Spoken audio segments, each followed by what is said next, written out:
客话，当然咧客家人，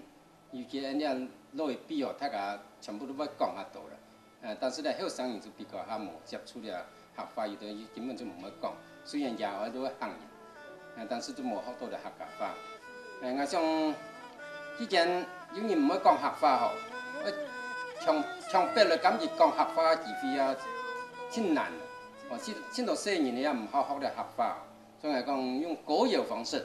哦，你们青岛的客家也真好谈，像那三国志啦、平板啦，虽然讲比较较困难啲的，但是你用咧安尼指挥，你用安尼创国的，大家比较较有兴趣吼，用咧改编，用创国的方式，来搞了，不管是民众也好，细人也好，用安尼来接触了客家文化、客家